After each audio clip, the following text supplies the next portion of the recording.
Septembre 1944, alors que le Nord-Pas-de-Calais est peu à peu libéré, Dunkerque ne connaît pas la joie de la libération. La ville a été encerclée le 10 septembre. Elle est tenue par une garnison de 12 000 hommes qui est commandée par un nazi fanatique, l'amiral Frisius. Alors face à ça, les Alliés ont fait un choix. Ce choix, c'est de ne pas attaquer frontalement la poche de Dunkerque. Pourquoi ? Parce qu'ils disposent d'un port en eau profonde intact à Anvers. Donc les Canadiens progressivement se retirent du siège et ce siège est confié à des unités françaises qui sont composées presque uniquement de FFI, de résistants du Nord-Pas-de-Calais, qui sont mal équipés, mal armés, mal commandés. Ils reçoivent l'aide d'une brigade tchécoslovaque. Et pendant tout l'hiver 44-45, c'est un front oublié, Dunkerque. Octobre 1944, une trêve de 36 heures est signée. Le problème, c'est qu'à l'intérieur de cette poche, on a près de 25 000 personnes qui vont subir forcément les bombardements, les tentatives d'assaut, la défense militaire allemande. Il faut donc permettre aux Dunkerquois de quitter la ville pour rejoindre les territoires libérés. Les gens prennent ce qu'ils peuvent prendre, mais par contre vont rester dans la poche de Dunkerque à peu près 800 personnes qui ne veulent pas quitter pour des raisons économiques, pour des raisons affectives, leur domicile.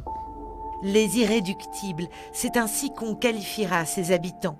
Parmi eux, les grands-parents et la mère de Philippe Promel, à peine revenus de leur exil à Reims. L'été 44, pour eux, c'est la libération de la France, de la région du Nord. Et donc, grand-père décide de retourner chez lui. Et finalement, on va lui dire de partir. Ben non. Et en plus, c'était, comment dire, à côté, c'est pas vraiment Cappelle-la-Grande, c'est les faubourgs de Dunkerque. Donc, ils se sentaient sans doute protégés et pas sous les bombardements directs. Donc, ils ont voulu rester pour sauver leur maison. Et c'est dans ce carnet de l'usine Le Sieur où travaillait son père que René, alors âgé de 19 ans, racontera ses longs mois passés dans une ville tombée dans l'oubli. Le 15 février, oui, c'est l'arrivée, nous allons à la gamelle, comme tous les prisonniers. Donc 15 février, on est censé être le premier jour de leur internement. Voilà. Le 15 février 1945, une date noire pour la famille de René, contrainte d'abandonner son domicile. Les Allemands décident d'entasser les irréductibles dans 4 camps d'internement derrière des barbelés. Les voilà à Coudekerque-Branche. En 2005, la vieille dame décédée depuis témoigne au micro de France 3 Nord-Pas-de-Calais. Tout le tour, c'était des barbelés. Ça. Et on ne savait pas ce qu'on allait manger, ce qu'on allait trouver, comment on allait se débrouiller. Toujours pas d'électricité, toujours pas de gaz, toujours pas de charbon. Il n'y avait rien.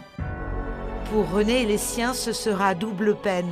Lorsque Dunkerque est libéré, le 9 mai 1945, au lendemain de la capitulation allemande, ils devront quitter la ville pour ne revenir qu'en juin. En août 1945, le général de Gaulle viendra rendre hommage à la ville la plus sinistrée de France. Philippe Promel a choisi de faire don du carnet et des photos de sa mère aux archives de Dunkerque. Témoignage rare et exceptionnel de cette page d'histoire méconnue.